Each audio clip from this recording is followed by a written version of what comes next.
that is classified as a non-physical reality. Well, let's take a simple example.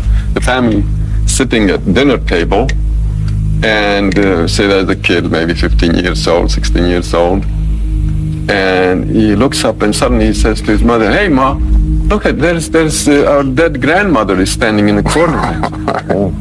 Mother looks around and says, "No, there's no grandmother there." What happens is that slit opens up more and more and more. So you see more and more of that reality, and we assume that we see different realities. They're not very different realities, but rather a very extended, broad view of one very large reality. Shortly after sharing insights like this, Bentov's life ended in a way that feels almost symbolic. In 1979, he boarded a flight from Chicago on his way to Japan. His plan was to meet with leading scientists and reveal what he believed was the hidden architecture of reality. But the plane never made it to Los Angeles. It crashed. The man who dedicated his work to mapping consciousness and describing reality as a vast interconnected field died just as he was preparing to share those discoveries. Decades later, fragments of his research quietly appeared in CIA documents. And while modern physics is only beginning to touch the edges of these ideas through quantum theory, Bentov was already suggesting something far more radical. That reality itself is holographic, and death may not be an end, but simply a shift into another layer of existence. That is, the soul is the repository of information that we gather during life. Well, I'll tell you, maybe we should draw another diagram. Physical bodies are here, another physical body, and this is Joe, and this is Jim, and this is Sarah, etc. Now, clearly, this is the physical level, yeah? Now, on this physical level, we are separate. You sit there, and I sit here, and we're all separate. Now, let's draw another level. This level is slightly higher, and let's call this the level of the soul, yeah? Well, there will be some mingling here. Let's draw this person as extending to practically infinity this way. Now look what happens. At the physical level, we're separate, and there's this much distance between us. Let's say that on the soul level, this person extends this much, and the other person gets slightly mixed in with him. That is, the souls are in a way in touch with each other. Okay, they overlap, these two lines. Now let's go now to a higher level, and let's call this, say, the level of the higher self, which is kind of the boss of the soul. There, what we find is that this fellow's higher self extends this much, and the other fellow's extends this much. There is more overlap between them. Right. On the very highest level, which is a high spiritual level, we are basically overlapping completely. Everybody is overlapping everybody else. In other words, everything and everyone is everywhere. In other words, we've become omnipresent. This is a state of highly spiritual beings, or gods, you mean. Okay? Okay, and so that we exist on all of those simultaneously. On all of those simultaneously, so then, but we're not aware of it. In your view, then, when we see each other as separate entities, that's only seen on one plane of reality, correct? Bentov's diagram isn't just abstract theory, it's a map of experience. He describes the body as a vehicle, temporary and disposable, while the soul is the driver, carrying the lessons of each lifetime. The physical body is limited, separate, and confined to a narrow slice of reality. The soul, however, overlaps with others. The highest self extends further still. At the topmost level, boundaries dissolve entirely, and everything and everyone is interconnected. But Bentov didn't stop at the mind. He mapped out how the heart and brain physically interact with the cosmos. The results were startling, and the evidence was measurable. And this is where his work takes an even stranger turn, illustrating that our awareness can access layers of reality most of us never notice.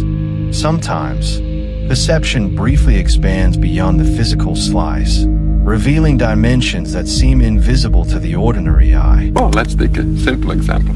The family sitting at dinner table, and say there's a kid, maybe 15 years old, 16 years old, and he looks up and suddenly he says to his mother, "Hey, Ma, look at there's our dead grandmother is standing in the corner." Mother looks around and says, "No, there's no grandmother there." And she says, "Well, kiddo, there's something wrong with you. You need help.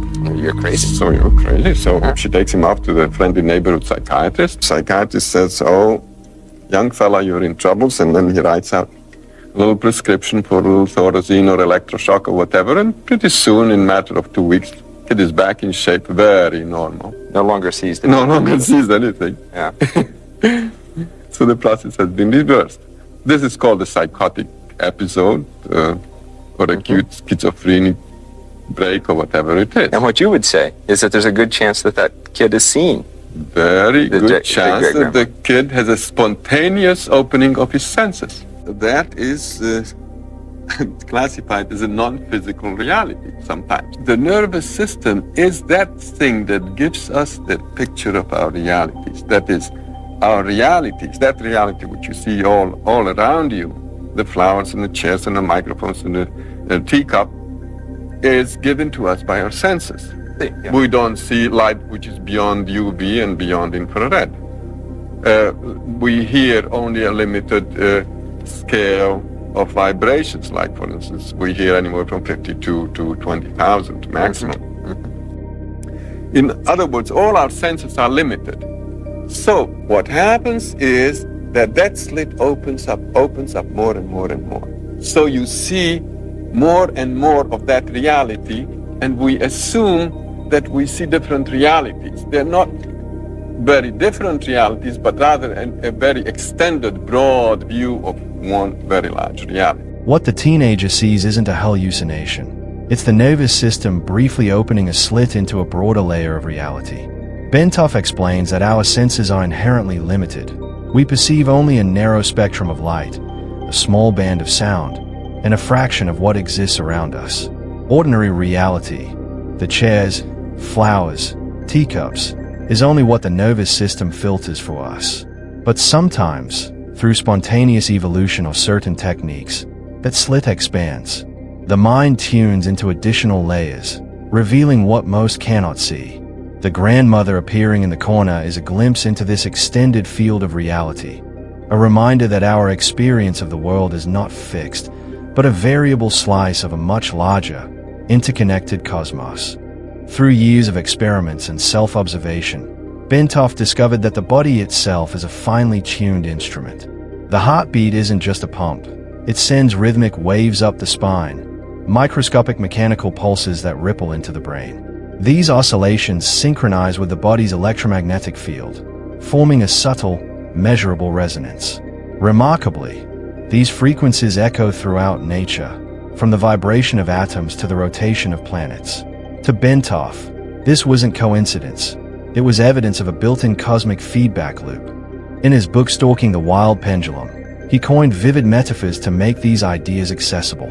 Humans, he said, are like raisins in jello.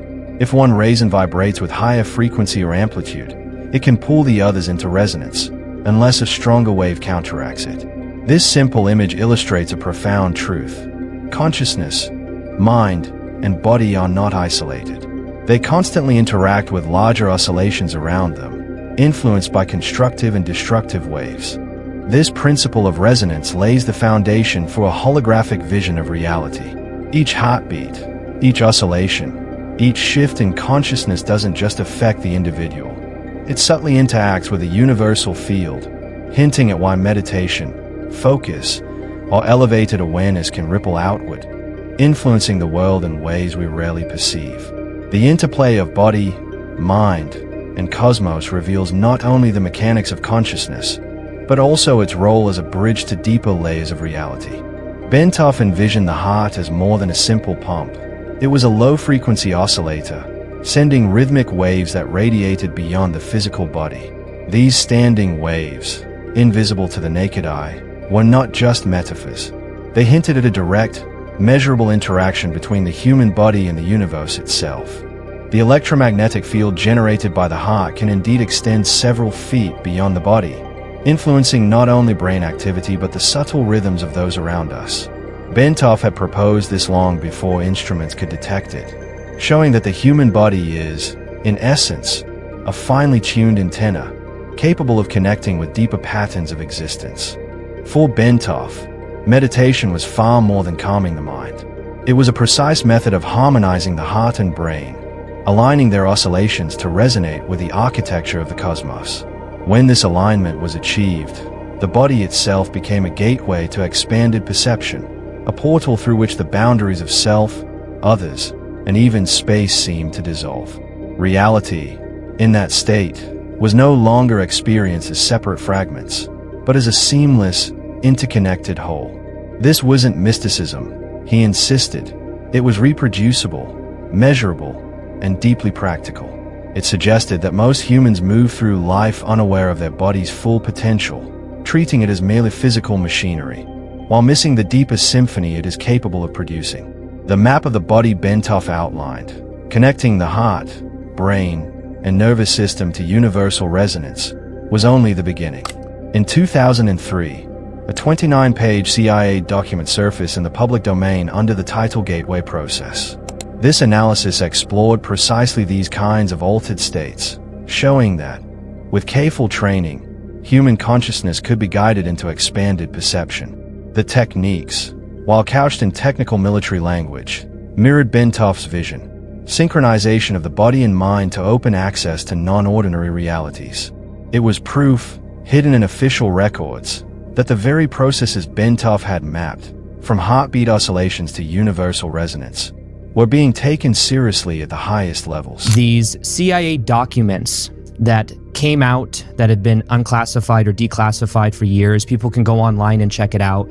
But basically what these documents show is the power of doing mind and heart coherence meditations focused on specific intentions and how that can expand your consciousness, even affect reality in a very powerful way. So it's something that revealed more about what reality might be, and it's something that also really expanded their sense of the way reality works and how we can influence it. Even from those first experiments, one thing became undeniable. Consciousness is not locked inside the skull. By practicing coherence between the heart and brain, subjects reported accessing perceptions beyond the body, glimpses of distant locations, impressions of events that hadn't happened yet, even the sensation of stepping outside linear time. For decades, mystics and yogis had said as much. But here it was, documented in government files, treated not as superstition but as data. And this is where Bentov's map suddenly looked prophetic. He had illustrated how the heart generates standing waves, low-frequency oscillations that ripple beyond the body and into the surrounding field. Synchronize those waves with the brain, and the nervous system becomes a receiver, capable of tuning into subtler dimensions of reality. To him, this was not about tricks or paranormal displays. It was the next stage of human evolution, a gradual widening of perception until the boundaries between inner and outer dissolve. The CIA, however, saw something different. If the body really is an instrument, finely tuned to both broadcast and receive, then whoever learns to play that instrument can bend perception itself. Remote viewing, astral projection, even the suggestion of affecting matter with intention, all of it became strategic assets, potential weapons in the hidden theater of intelligence.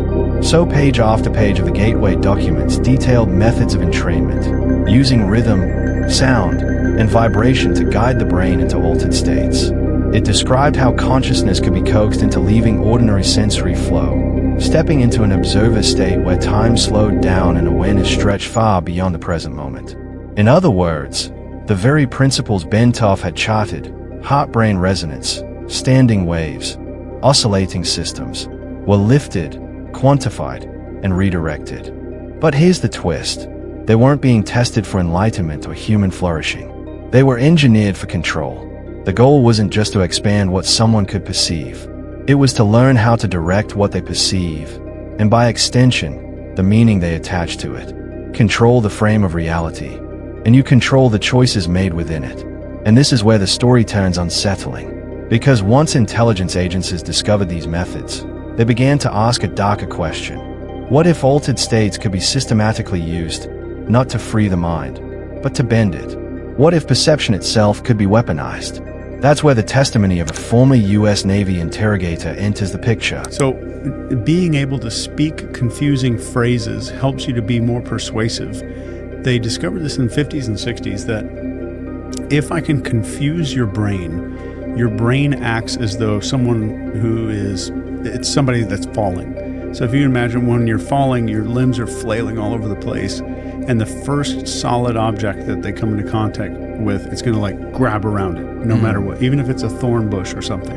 Okay. Right?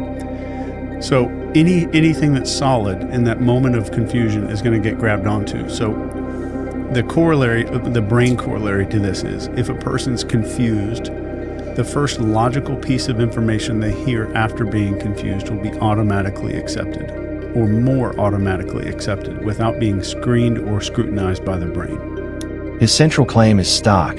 Confusion isn't an accident. It's engineered. When a nervous system is flooded with contradictions, something predictable happens. The mind, like a falling body grasping for anything solid, latches onto the first piece of information that feels stable.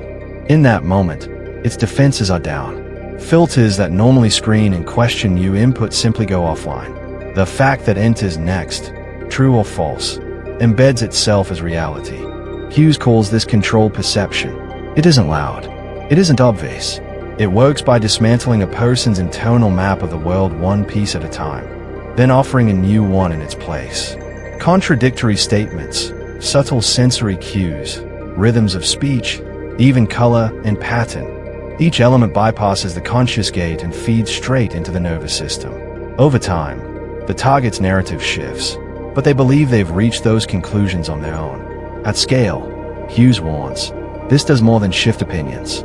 It builds parallel realities inside the same society.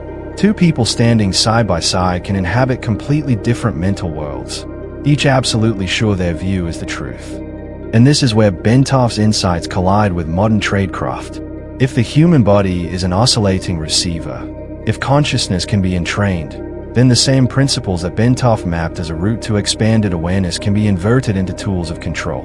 Instead of tuning someone into a universal field, you can tune them into a carefully constructed illusion.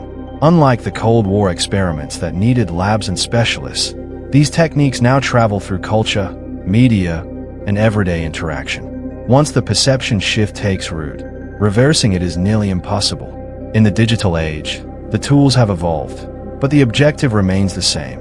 Shape the lens through which reality is seen.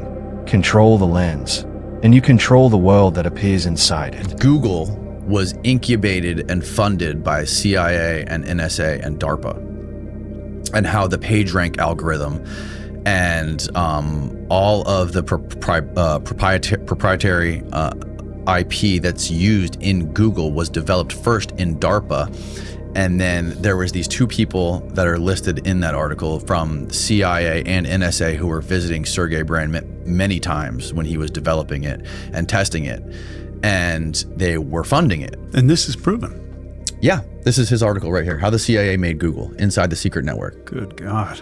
Fascinating deep dive this guy did. What began as a research project in the 1990s was never just about search. While the public saw a new way to navigate the internet, behind the curtain Google's core technology, PageRank, behavioral mapping, predictive indexing, had already been seeded by defense research programs. CIA, NSA, and DARPA weren't just passive observers. Their money and their people shaped the architecture from the start. The infrastructure built under those partnerships does far more than answer questions or connect people. It quietly maps behavior, preferences, and thought patterns at planetary scale. Every search, every scroll, every click contributes to a living model of how the human nervous system responds to stimuli. With each interaction, the system refines its ability to anticipate and eventually influence your next move. At first, this looked like simple personalization. But laid deeper is something Hughes would recognize instantly: controlled perception. If you know not only what a person is doing, but how their brain is wired to respond. You don't just react to behavior, you can shape it. Even the medium itself isn't neutral. The spectral quality of blue light emitted by phones and monitors affects dopamine production in the brain, lowering drive and increasing receptivity. Meta and Google hold patents related to these effects. This is no longer simply about the message on the screen, but about the screen as a neurochemical interface. Lower dopamine subtly changes how information is processed, creating a mental environment where some narratives slide through effortlessly while others fade to the margins. Taken together, these aren't disconnected features. They form an ecosystem of adaptive feedback loops, a system that doesn't just communicate but conditions. Not with the blunt force of old propaganda, but with slow, granular nudges so subtle they feel like your own choices. Change the timing of a notification, shift the color palette, reorder search results, and you've moved the odd toward a preferred outcome without a single overt command. For the agencies that pioneered these methods, influence was never about the present moment alone. In their most unconventional experiments, they probed whether perception could be steered into events that hadn't even happened yet. With enough behavioral data, algorithms can forecast opinion shifts, consumption patterns, even social unrest, and design interventions to steer them before a choice is made. The result is a system where people believe they are acting freely, but their foraging patterns, their ancient search and explore instincts, are being mapped, modeled, and gently corralled. The digital environment becomes less like a marketplace of ideas and more like a laboratory of conditioned responses. This is no longer about persuasion in the old sense. It's about predictive influence, shaping the lens through which billions see reality, moment by moment, decision by decision. And as with Hughes's controlled perception, once that lens is shaped, undoing it is nearly impossible. Your brain does not react to the world. Using past experience, your brain predicts and constructs your experience of the world. The way that we see emotions in others are deeply rooted in predictions, right? So to us, it feels like we just look at someone's face and we just read the emotion that's there in their facial expressions the way that we would read words on a page. But actually, under the hood, your brain is predicting. It's using past experience based on similar situations to try to make meaning. Your brain doesn't passively receive the world, it builds it. Every sight, sound, and emotion is an act of prediction, a best guess stitched from past experience. It feels like you're perceiving reality directly, but in truth you're looking at a model your nervous system generates on the fly. Now scale that up. In a digital environment where every click, pause, and scroll is logged, the system doesn't just observe your behavior, it learns the patterns of how you predict. Data feeds predictions. Predictions shape context. Context rewrites what your mind believes is real. At first, this loop feels harmless, better recommendations, smoother feeds, more relevant results. But beneath the surface it becomes a living experiment, constantly refining how you see, what you notice, and what you overlook. The better the model knows you, the smaller the nudges need to be. Compliance isn't forced, it's volunteered. A perfectly tuned environment doesn't shout, it whispers. And because it works on probabilities, it doesn't have to capture everyone. Just enough people, enough of the time, to shift the trajectory of an entire culture. In this way, perception itself becomes the ultimate frontier of influence, not just shaping what you see, but pre-writing how you'll interpret it before the moment arrives. This is where Bentov's insights meet the modern machine. He mapped the nervous system as a gateway into larger realities. Intelligence agencies and tech companies mapped it as an interface to guide behavior. Both see perception as tunable. One offers liberation, the other offers control. So the real question isn't who's controlling the present. It's who's already scripting your next move before you even know a choice exists. In a predictive feedback loop that extends from your own brain to the infrastructure surrounding you, reality isn't just experienced. It's engineered. An understanding that may be the first step to stepping outside of it.